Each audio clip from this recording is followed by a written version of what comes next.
హ్మ్.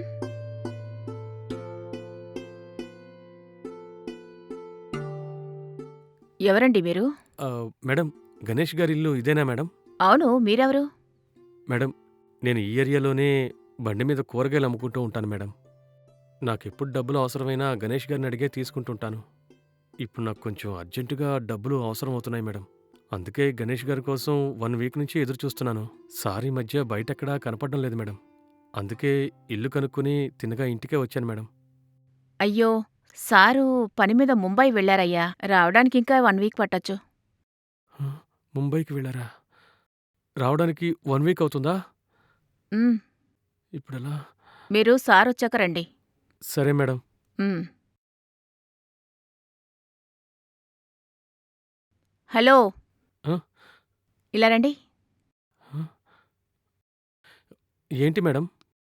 మీకు ఎంత డబ్బు కావాలి? నాకు 10,000 కావాలి మేడం. సరే నేనిస్తాను. కానీ ఒక్క కండిషన్. ఆ! మీరిస్తారా? హ్మ్. అవును. 10,000 ఇస్తా. ఎంత వడ్డీ ఇస్తారు మీరు? నేనా? 2,000 ఇస్తాను మేడం. ఓహో! రోజుకి 300 చొప్పున 40 రోజుల్లో ఇచ్చేస్తాను మేడం. సరే. వడ్డీ నాకు రూ. 1000 ఇవ్వండి. డైలీ వచ్చి ఇవ్వాల్సిన అవసరమేమీ లేదు. వీక్లీ ఒకసారి వచ్చిస్తే చాలు. అలాగే మేడం. కానీ ముఖ్యంగా ఒక్క విషయం. ఏంటి మేడం? నేను నీకు వడ్డీకిచ్చినట్టు ఇంట్లో నా భర్తకస్సలు తెలియకూడదు. ఆ! నేను డబ్బులు మా ఆయనకి తెలియకుండా ఎలా ఇచ్చానో నాకు కూడా మీరు అలాగే ఇవ్వాలి. అది ఓకే అంటేనే చెప్పండి, నేను మీకు డబ్బులిస్తాను. హ్మ్. హ్మ్. సరే మేడం. నేను సార్‌కి తెలియకుండా చూసుకుంటాను. సరే. మీకు క్యాష్‌గా ఇవ్వాలా? ఫోన్‌పేయా? గూగుల్ పేయా? ఏదైనా ఓకే మేడం. ఫోన్‌పే చేస్తాను. నంబర్ చెప్పండి.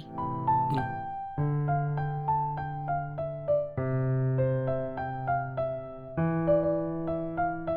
ఆ! నా నంబర్ అదే మేడం. హ్మ్. ఓకే. చేశాను. వచ్చింది చూడండి.